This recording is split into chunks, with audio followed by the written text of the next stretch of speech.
Olá a todos, bem-vindos a mais um 360 da regularização de imóveis. Meu nome é Lucas Monteiro, estou aqui para ajudar você, advogado, a dominar a regularização de imóveis sem processo judicial. Pessoal, hoje é um dia, que eu separo da semana, que nós não temos um tema pré-determinado para essa aula, né? Só que eu aproveitei para pegar uma pergunta específica de uma advogada que fez para mim no Instagram, que foi o seguinte: ela me perguntou quais eram as etapas do procedimento extrajudicial de uso capião. Então o que eu vou fazer hoje, né? Aproveitando aí essa pergunta, eu vou dar uma aula explicando para vocês sobre as etapas que eu utilizo aqui no meu escritório para estar prestando o serviço de uso capião extrajudicial, tá bom? Acredito que possa ajudar vocês aí, né, a compilarem, adequarem ao que vocês, a realidade de vocês, e isso possa, de alguma maneira, auxiliar você a prestar o serviço de uso capião no seu escritório, tá bom? E eu separei em duas grandes etapas, né? Que vai ser a etapa de antes do fechamento com o cliente e o pós-fechamento com o cliente, porque são duas situações diferentes. Enquanto você está ali prospectando o cliente, você tem que ter determinadas atitudes, e depois que há o fechamento com o cliente, você precisa conhecer quais são as etapas que você, advogado, vai ter que perpassar aí dentro nos cartórios, né? E aqui no meu escritório eu separei em 10 etapas, tá? Depois que você fecha com o cliente, são 10 etapas aí para você chegar até o final, que é o deferimento, digamos assim, né? O seu cliente atingiu a propriedade dele, que ele pretendia, e isso, a sua prestação de serviço já vai se encerrar. Tá bom? Então resolvi fazer isso, acredito que possa auxiliar muito vocês aí. Ao invés de eu ficar lendo perguntas hoje, eu vou estar respondendo especificamente essa pergunta. Tá vendo que é importante? Algum advogado faz uma pergunta interessante que me dá a inspiração para poder trazer isso como tema. Aqui nós temos já um procedimento específico, né, as etapas que tem que acontecer no escritório. Eu só remodulei para poder dar essa aula aqui para você e você conseguir ter acesso a isso, tá bom? Sem mais delongas, então, vamos falar aqui sobre as etapas então que eu utilizo aqui no meu escritório para o uso capião extrajudicial, tanto antes do fechamento e quanto pós-fechamento, para você adequar aí a realidade da sua advocacia e conseguir prestar esse serviço de forma eficiente. Beleza? Então vamos lá. Aqui são duas etapas iniciais que é antes do fechamento do cliente, ok? Na primeira, nós temos análise prévia dos documentos e elaboração da proposta de honorários. Isso aqui o cliente te procura, o cliente vai até o seu escritório, ou por indicação, ou sabe-se lá a forma como que ele chegou no escritório, e você só consegue prestar um serviço eficiente se você souber o que você está fazendo. E nada melhor do que fazer uma análise prévia para até enxergar a possibilidade daquela uso capião ser deferida. É preciso fazer uma análise prévia, né? E isso tem que ser feito de forma eficiente. Então, a primeira etapa aqui, antes do fechamento com o cliente, é a análise prévia e elaboração da proposta de honorários. Identificado a viabilidade daquela regularização, é preciso colocar um preço. É preciso, de fato, determinar o quanto o seu escritório vai cobrar por aquela prestação de serviço. Tá? Sugiro que você tenha em mente a qualificação dos profissionais que tem no seu escritório, juntamente com o trabalho que vai dar para regularizar aquele imóvel. Tá? Tem imóveis que é mais fácil, tem imóveis que é mais complicado, então é preciso ter um olho crítico para de fato identificar como cobrar os honorários, e isso ser de forma justa, para pagar ali, né, aquele trabalho que vai dar, e também para o cliente conseguir pagar, porque não adianta falar um valor exorbitante que o cliente ele vai correr do seu escritório e não vai fechar com você. Ok? E aqui nessa primeira etapa, que é a análise dos documentos, é preciso principalmente analisar a viabilidade dessa uso capião e para verificar também a certidão de matrícula do imóvel.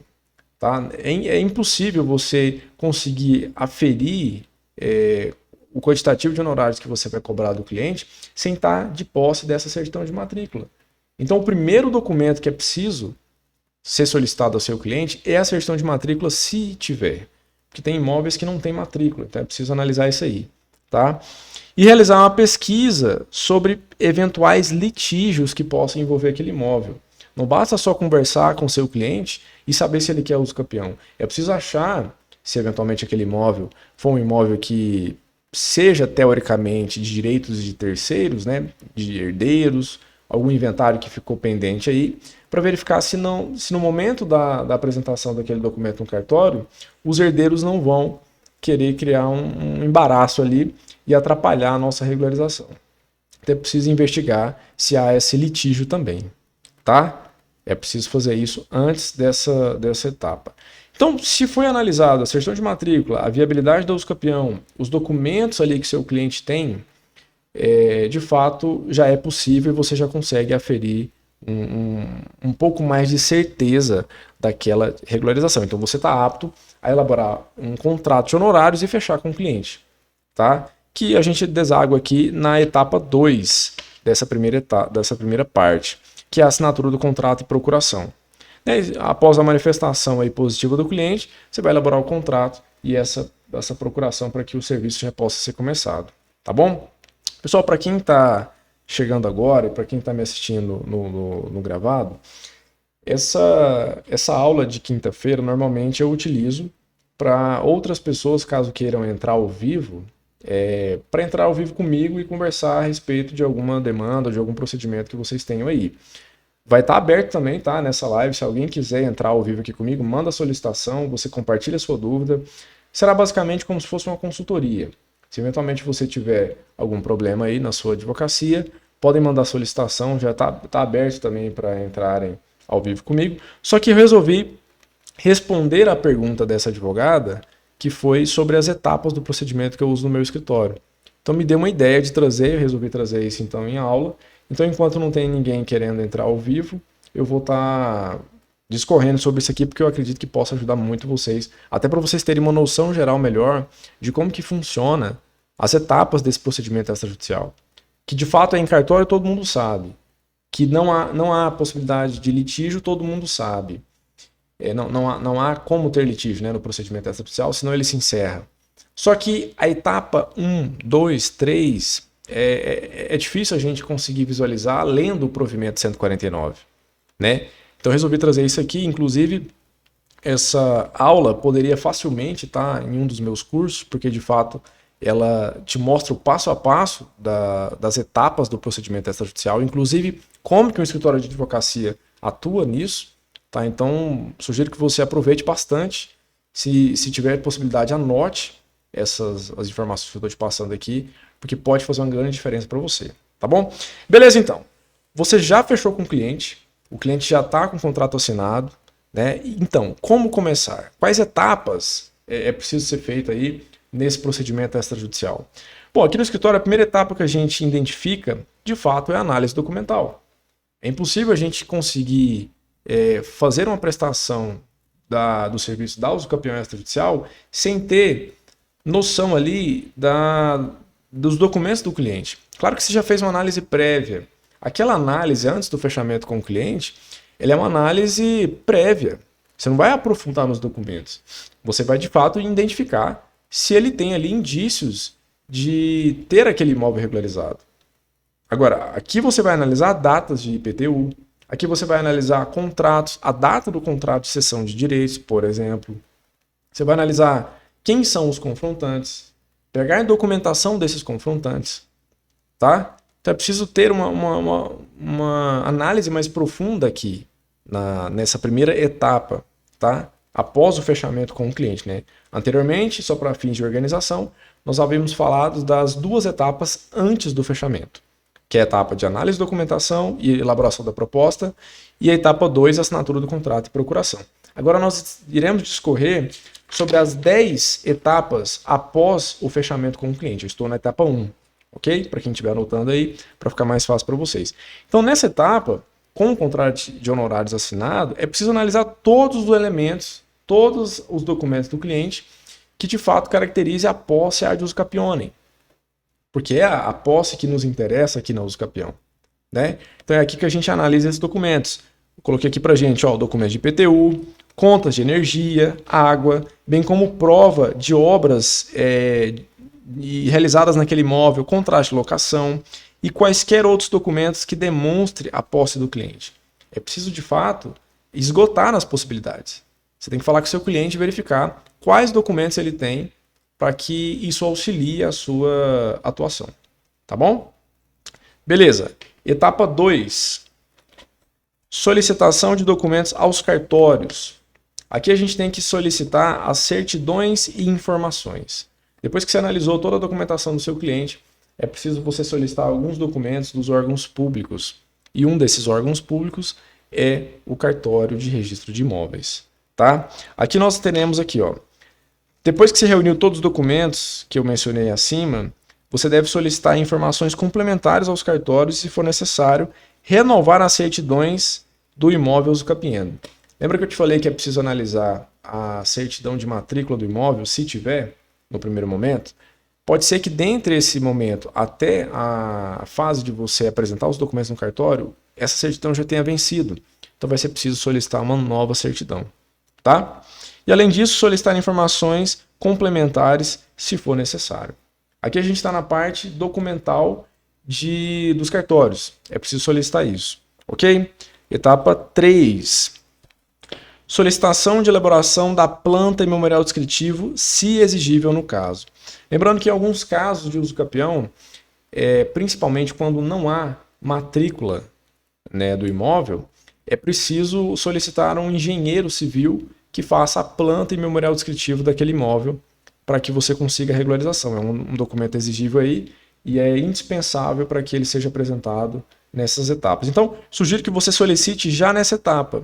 Depois que você já pegou a certidão de matrícula dos cartórios, já tem em mente aí Nós aqui temos um parceiro, né, que presta serviço dessa planta e memorial descritivo para nós, mas caso você não tenha, é preciso você correr atrás de um. Então já vai pensando nisso.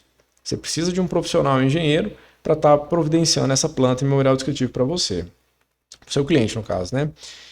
Então, assim, você vai ter que analisar se o imóvel do seu cliente exige planta e memorial descritivo. Em regra, os imóveis que não têm matrícula específica, não há uma delimitação da área usucapiendo, é preciso apresentar essa planta e memorial descritivo.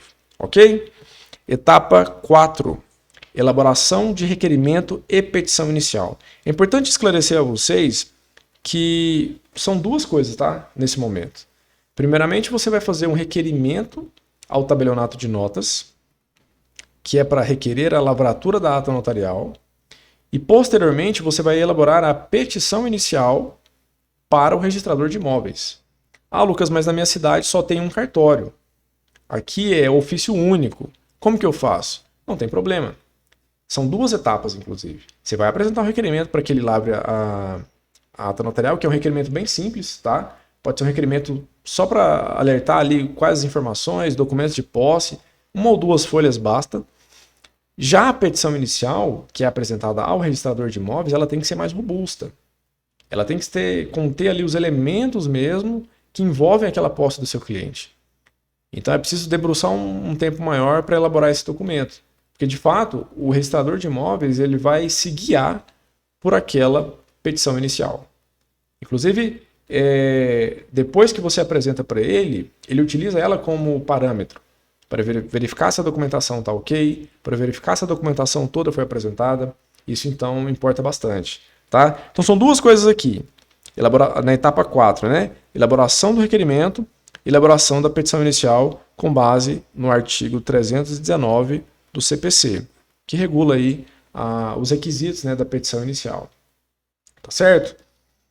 E detalhe que no requerimento da ata notarial, né, não há tanta complexidade assim que você tem que alegar. A única coisa que o tabelião de notas precisa saber é o tempo de posse, qual modalidade está sendo requerida, quem são o requerente e o eventual proprietário tabular e qual é a descrição do imóvel.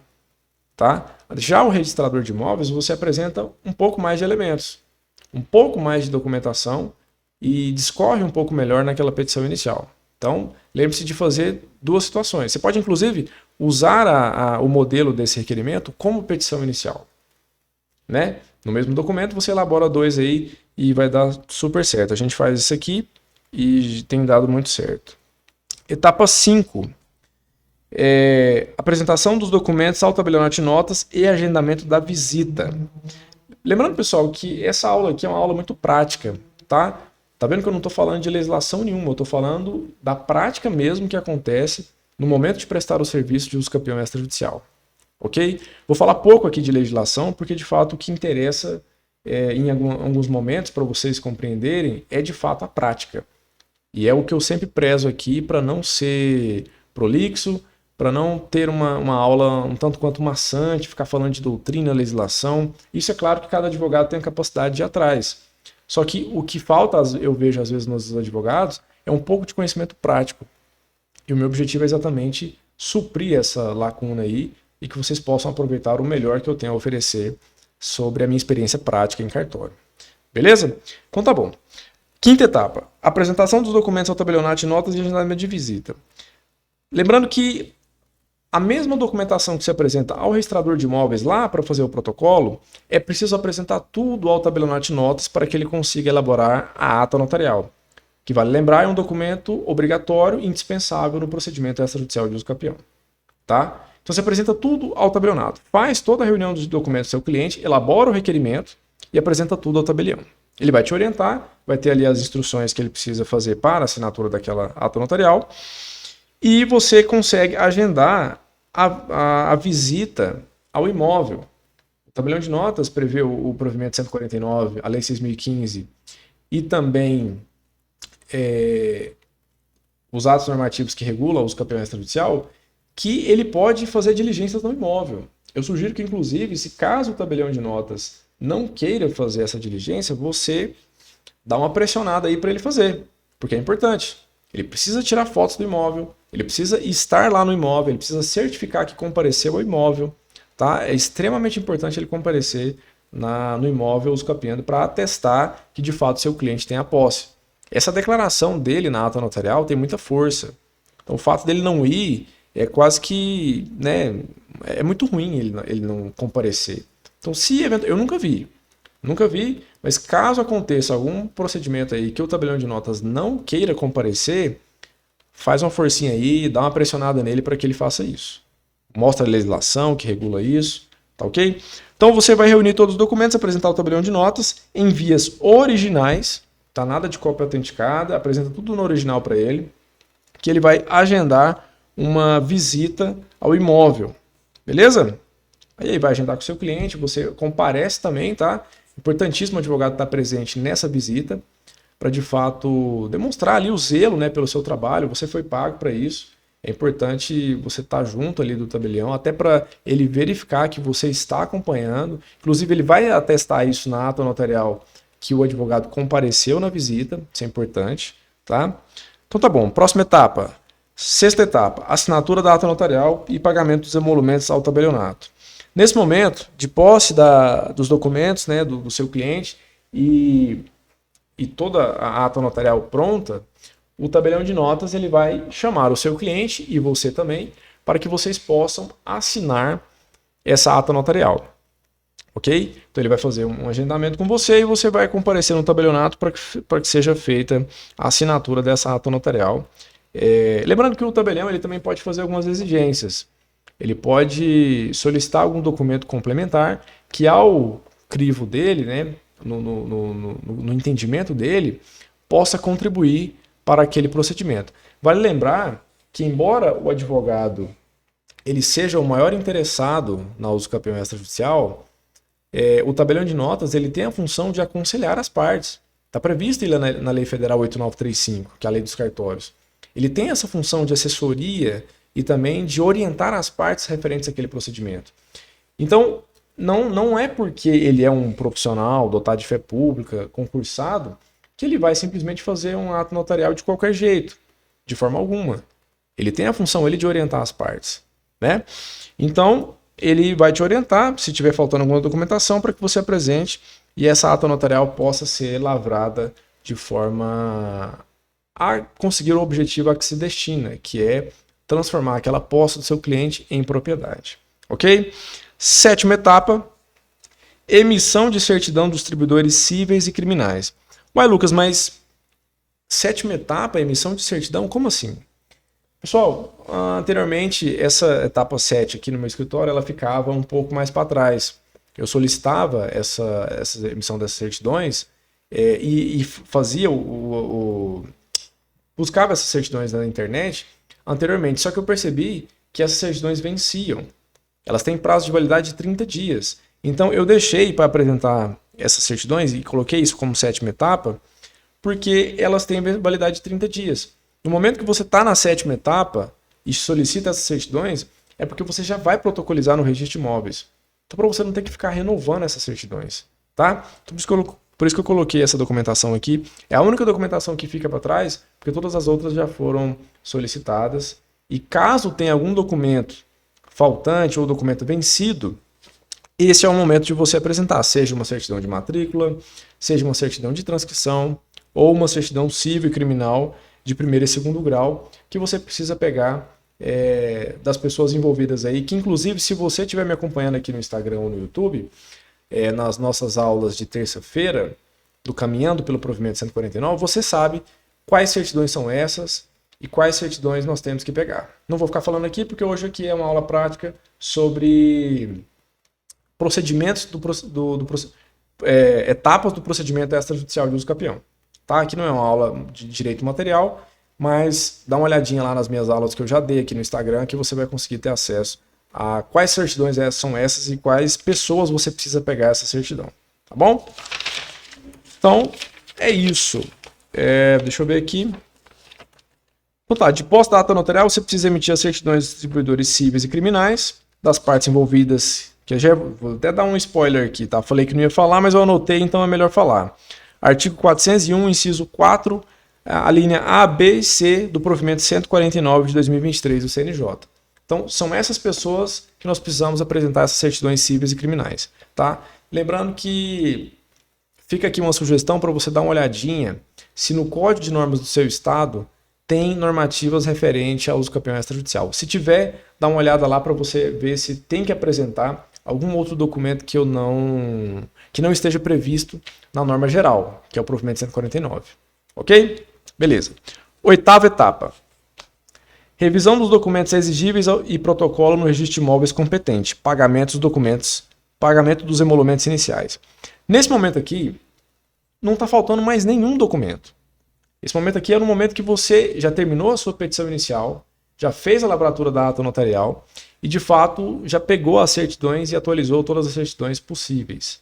Aqui nós temos que apresentar tudo ao registrador de imóveis, tá?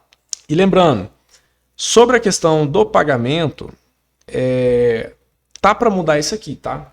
Vou dar uma atualização para vocês aqui, só que a questão de pagamento na uso capião extrajudicial vai sofrer uma alteração, mas atualmente, na data de hoje, né? Nós estamos aí no dia 21 de setembro de 2023. Como que funciona o pagamento no protocolo da uso capião extrajudicial? Você vai pagar 50% no protocolo, que é de entrada, e se a uso capião for deferida, você vai pagar o restante ao final, seu cliente no caso. Tá? Então hoje funciona dessa forma. Criaram novas possibilidades de cobrança, não é que vai ficar mais caro nem barato. Vão cobrar de forma diferente, tá?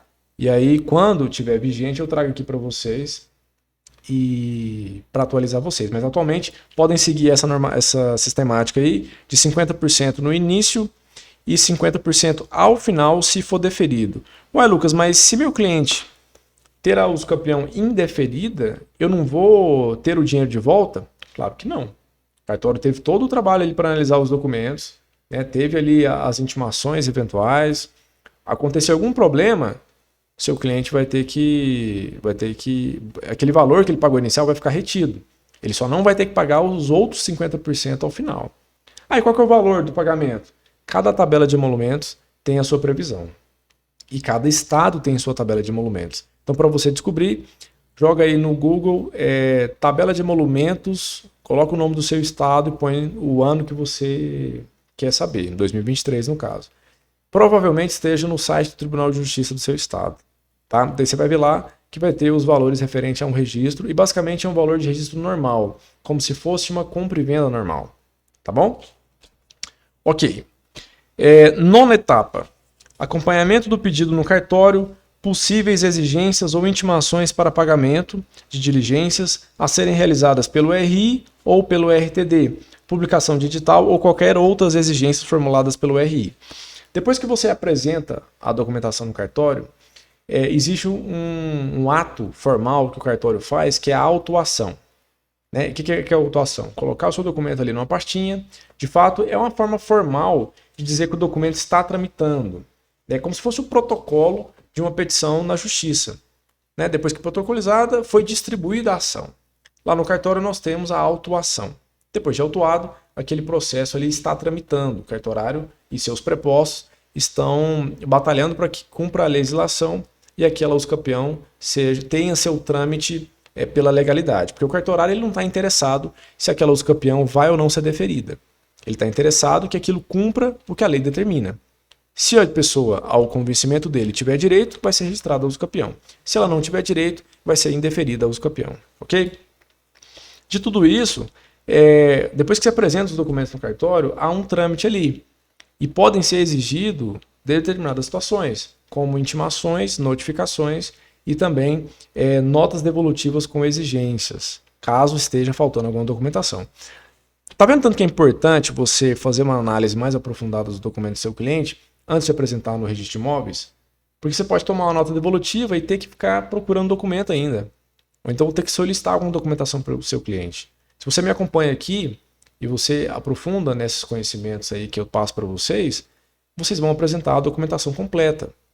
Lembrando que eu estou dando aula sobre o provimento 149 já tem algumas semanas aí. E a gente falou de toda a documentação exigida pela legislação. Todos os documentos que precisam ser apresentados estão aqui no YouTube e no Instagram. Dá uma olhadinha lá. Não precisa de debruçar em livros, tentar aprofundar o conhecimento. Pessoal, o usucapião extrajudicial é um conhecimento, o procedimento em si é um conhecimento prático. É claro que fundamentalmente, a teoria ali da usucapião, é claro que você consegue aprofundar nisso. E é preciso, inclusive. Só que para conhecer o procedimento, para saber como que funciona o procedimento, basta você entender essa aula aqui e basta você saber qual a documentação necessária para que seja apresentado aos cartórios.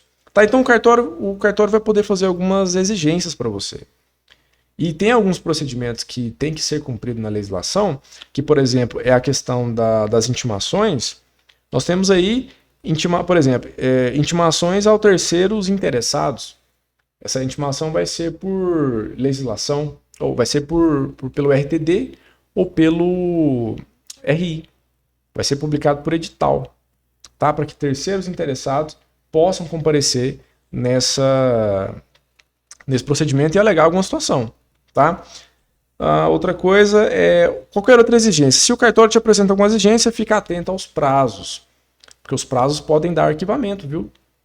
Os prazos que o cartório apresenta para vocês solicitarem as documentações podem dar arquivamento. Fica atento a esse prazo aí, tá bom?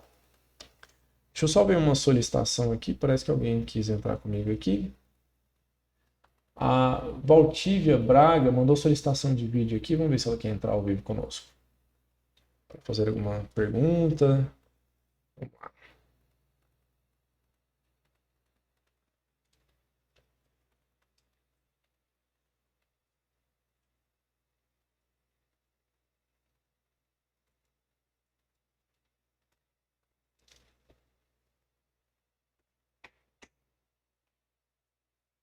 Lembrando que a gente está no 360 da regularização, pessoal. Eu só estou respondendo uma pergunta aqui com as etapas do procedimento.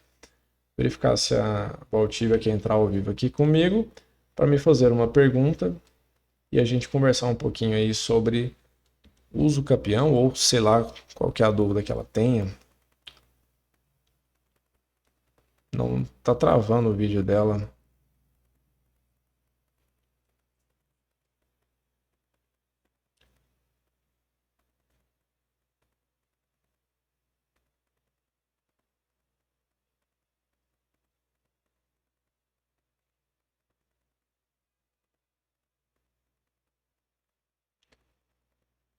Não, parece que está indisponível lá, pessoal. Vamos dar sequência aqui. Se eventualmente ela quiser entrar, eu já estou no finalzinho também, falta só a 10ª etapa. E aí a gente conversa, caso ela ainda queira conversar. Tá bom? Vamos lá. Então é isso. Então, assim, a 9ª etapa é um pouco subjetiva porque os cartórios podem realizar algumas exigências, né?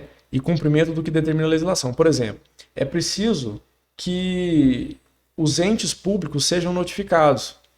Tanto o Estado, a União e o município, eles precisam manifestar no procedimento. Ou caso não manifestem, essa anuência deles é considerada como tácita, se passar dos 15 dias eles não manifestarem. Tá bom? Então, assim, o cartório vai cumprir algumas normativas, vai cumprir a legislação ali, e você só precisa aguardar. Se eventualmente não for da sua competência intervir naquele procedimento. Mas você precisa estar acompanhando. Você precisa estar dando uma ligadinha no cartório, você precisa estar indo lá no cartório.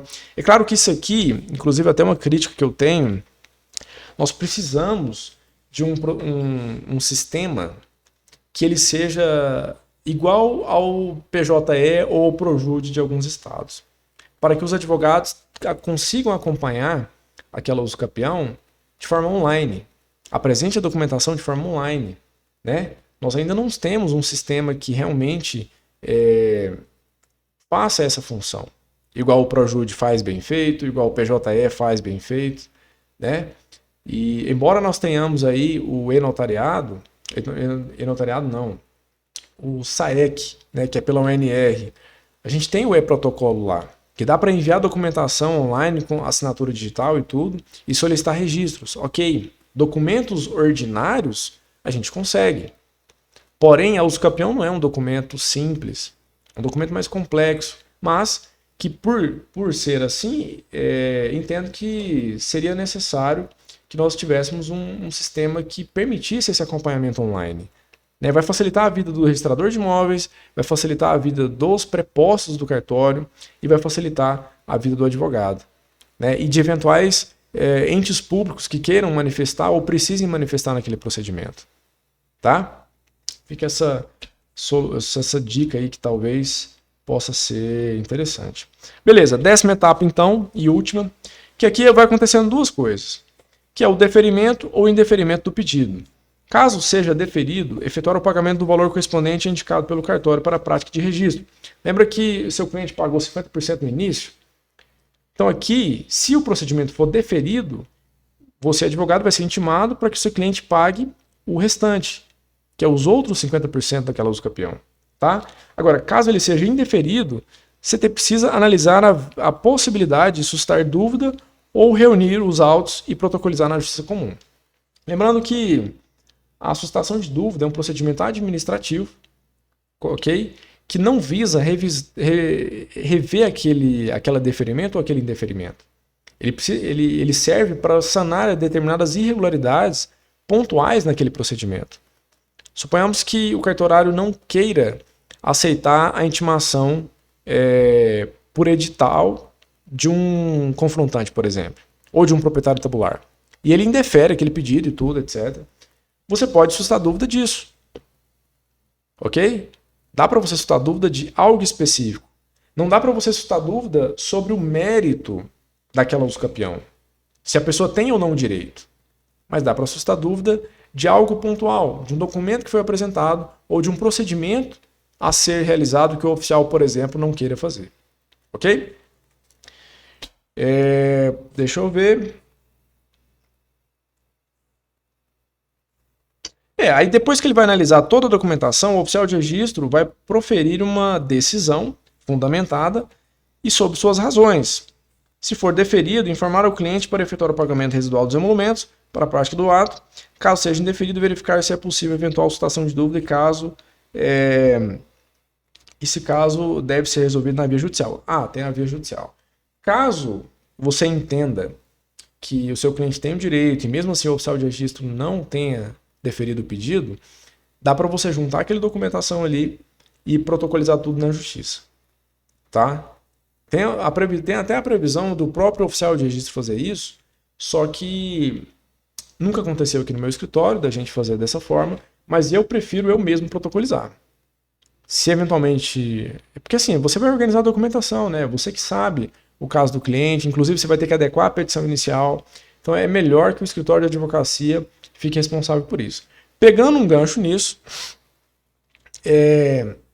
eu considero que valor de honorários tem que ser cobrado um valor para usucapião extrajudicial e um valor para usucapião judicial. No momento quando nós vamos fechar contratos aqui, eu fecho inicialmente, né, que eu geralmente trabalho mais com o uso campeão extrajudicial, a gente fecha um contrato com o uso campeão extrajudicial. Caso eventualmente seja indeferido, a gente apresenta novos honorários para o cliente pagar, porque são coisas completamente distintas. A menos que você feche um contrato para tudo. Aí beleza, considerando inclusive o valor de cada coisa. Só que como você não tem previsão se aquela uso campeão vai ou não dar certo no cartório, por isso que eu considero que tem que ser em 2 momentos. Primeiro fecha o contrato de honorários, uso campeão extrajudicial. Se eventualmente for indeferido, apresente ao cliente a alternativa dele fechar com você na uso campeão judicial, se ele quiser. Caso ele queira partir para outro advogado, tá tudo bem, a vida que segue, nem sempre o cliente vai estar tão satisfeito quando há um indeferimento aí. Beleza? Pessoal, parece que tinha alguém querendo entrar ao vivo aqui para trocar uma ideia. Se essa pessoa tiver ainda, manda a solicitação aqui para a gente conversar. Se eu não me engano era Valdívia. Valdívia, eu acho que era isso mesmo. Temos alguns minutinhos ainda para conversar, caso alguém queira entrar. Não tem? Se não tiver, iremos encerrar. Não tem. Tá bom, pessoal. Obrigado pela presença aí, tá? De acompanhar. Sugiro que anote basicamente tudo que vocês viram nessa aula. Foi uma aula rápida, mas assim, cumprindo todas as etapas que um escritório de advocacia precisa para atuar no procedimento de uso campeão extrajudicial. É claro que dependendo do seu escritório, dependendo dos advogados que você tem e da demanda que vier de regularização, você precisa adequar essas etapas ao fluxo de trabalho que você vai desempenhar aí, tá? Isso aqui é um geralzão mesmo que a gente utiliza. É claro que cada etapa dessa é preciso aprofundar mais para poder identificar como resolver de fato a regularização do cliente. Mas isso aqui é só para vocês terem uma noção geral. Acredito que soluciona grandes dúvidas aí dos advogados sobre procedimentos práticos no cartório. Tá bom? Sugiro que assista novamente a aula de forma mais pausada, anotando, e eventuais dúvidas que vocês tiverem, estou aqui à disposição para responder os seus comentários ou lá no WhatsApp também, que a gente fica à disposição. Tá bom? Muito obrigado pela sua presença aqui, tanto você no ao vivo quanto no gravado, e nos vemos na semana que vem, terça-feira, entre 7 e 7h30, para finalizar o provimento 149 de 2023, que a gente está na última parte, vai ser a 7ª parte, para a gente esgotar aí o provimento que fala exatamente da uso campeão extrajudicial. Se você está chegando agora no YouTube ou no Instagram e ainda não viu as aulas passadas sobre o provimento 149, recomendo muito que você assista. A gente falou sobre o provimento inteiro, sobre uso campeão, é claro. E na outra semana, nós iremos começar a adjudicação compulsória extrajudicial. Provimento 150 do CNJ, acabou de sair do forno, está aí pronto para a gente nos debruçar sobre ele, tá bom? E vai ser muito bacana. Se você tiver interesse, geralmente eu não faço a divulgação aqui, né? Mas hoje eu vou fazer do nosso e-book. Eu tenho um e-book sobre regularização de imóveis, uso campeão e adjudicação compulsória extrajudiciais. Vai estar aqui no link do YouTube para você dar uma olhadinha nele.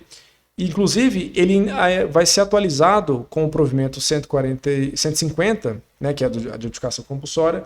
Se eventualmente você adquirir e ainda não tiver atualizado, fique tranquilo que a gente vai encaminhar para o seu e-mail assim que a atualização já estiver pronta, porque é muito artigo, é muito provimento, a gente precisa adequar tudo isso, porque houve bastante mudança legislativa aí.